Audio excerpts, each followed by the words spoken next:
Okay, we got MJ in the building. What's cracking? Man, how fools gonna hate on the fucking right there. The Exhibit Foundation sample? Hey, you got a young gunner right here, fool. This fool will go crazy. No, for sure. So, but I'm gonna address the elephant in the room. Yeah, I'm gonna just address the elephant in the room. That's what people want to hear. Off rips, I'm gonna just say this. If we were to go hand-to-hand combat, Flakko will whoop my ass. I'm man enough to say that. But from initially, like I said earlier when we was up here, I said on the China Mac platform, he called in and said, MJ, I'm finna pull up and beat your ass. I told him, it's on camera, this is documented. I told him, pull up, I'm gonna protect myself. I didn't say it's gonna be a fade, I'm gonna whoop your ass. I said, pull up, it's here, it's gonna be what it's gonna be. This is on camera, you can pull it up. Now, hand to hand, that's a big nigga. If he would have connected with one of them, that nigga would have hurt. That shit would have hurt. You could say it was running, but that's a big nigga. I'm gonna try to wear you out and do what I can.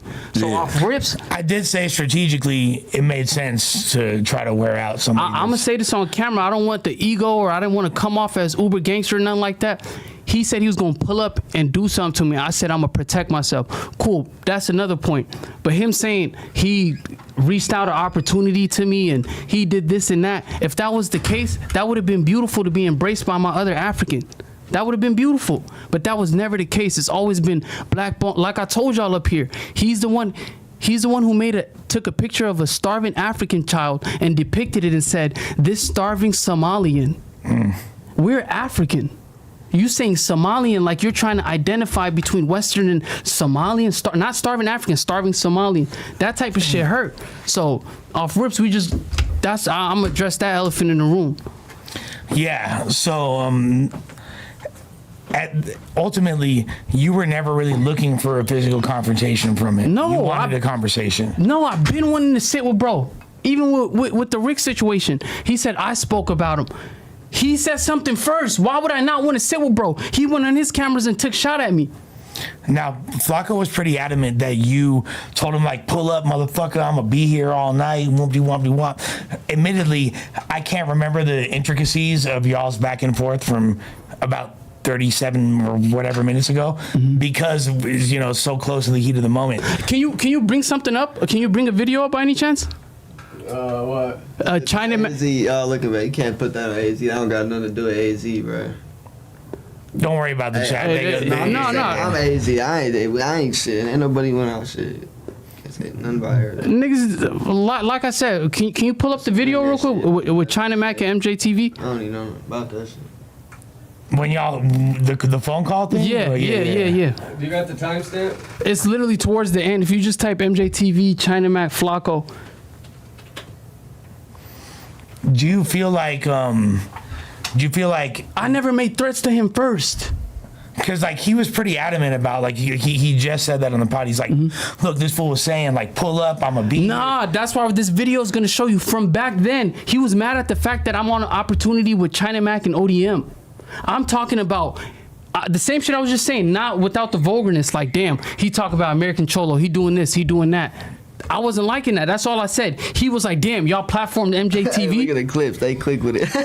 Oh, yeah. They're super quick with it. Damn. Which one is it? I think what they gonna need, like, I think the people, like, in the chat maybe can help clarify. For all the people that were watching, that all the detectives in the chat, were you able to discern what was specifically said between Flakko and MJ during their most recent interaction? Because we could pull up whatever clip, you feel me, and that's cool. You know what I'm saying? However, like, what really matters is what was said during your exchange just now, because that's why he pulled up or whatever, right? Like, so during that conversation, was you on it with him like that? Was you saying, pull up, motherfucker? No, I ain't gonna lie. That was more of my response. Okay. That was more of like, I got you. You called and said you was gonna do something, and that's on me. I should have came prepared. I'm not gonna lie. But I stood there. Y'all can say I ran. That's a big nigga. Yeah. You feel me? If he land, he land. But I'm gonna try to wear you out. I'm gonna try to do what I can do. Now, from like a strategic perspective, I already said, then you heard me, you were sitting right there. I said the smart thing to do was what you did, try to wear somebody significant. But you already know, like, LA fade rules, or motherfuckers just want to see hands thrown, and they're not. So that's the people that are gonna say that you ran, they're subscribing to that. That's fine. That's cool too. I never came off as an uber gangster. I never came off. I said I came from the streets. I'm no longer in the streets. That's why I'm using my platform to platform and showcase Arizona talent. I never came off said I bang, I do this, I do that. I said I come from the streets. I used to sell drink. I changed my life around. Slept in my car. I was up here when I said that on No Jumper. So I'm not trying to come off as an uber gangster. I just want to clear that up. He said he was going to do something to me. I said I was going to protect myself. I don't have the thing to protect myself. He got that. Do you feel like there are will you acknowledge any redeeming qualities in Flakko that you see, or nah? Is there nothing that you see that's inspirational? Because to me, from an outside perspective, I think he's, and this you might not feel this, but I feel like he's like a positive influence for like fools from Africa. Like, damn, this motherfucker came out here, did the damn thing, you feel me, and like came up in the media world.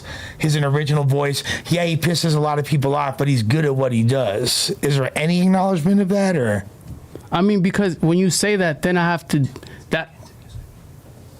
You're good. when you say that, I have to be like, okay, that's good for the next generations too. If I advocate for that, then I'm saying, hey, younger generation, you do that, and you might get the same response.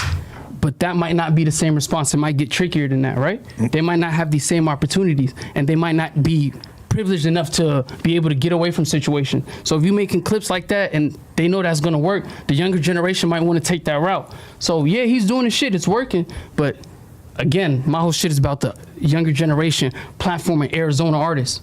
So I respect that. I do respect that 1,000%. At this point, where are y'all at? Like, what was the final exchange that just happened with you and Flakko? Shit, I told him I love him. Okay. He was like, I'm gonna do it to you. I'm saying, if you're gonna make a threat to me, I mean, but shit, it is what it is. Well, I hope that it's to me, this whole situation is really unfortunate. I mean, we both not gangsters. We both not coming from shit. We both in the square life right now. So this shit, I don't really feel no way about it. Yeah. And then there's situations where things was bad over here. Niggas done got spit on, but they was his size. There was no altercation there. But somebody smaller than you was all automatic altercation.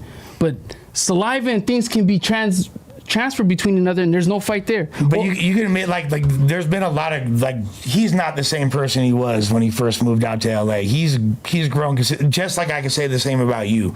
You've grown considerably since I first met you, and so has he, and he's not that same guy. We all 365 days, a lot can happen to a motherfucker. Multiply that by 24 hours in a day, that's a big ass number in this bitch, you feel me? Like, motherfuckers really go through a lot.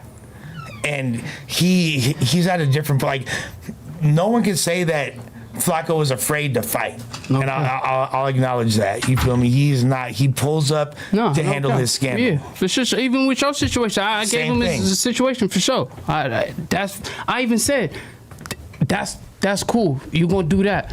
But at the same time, I never was like, oh, if you were to pull that clip up, you're gonna hear what I said. But he got that. I'm not gonna paint the situation no other way. He got that.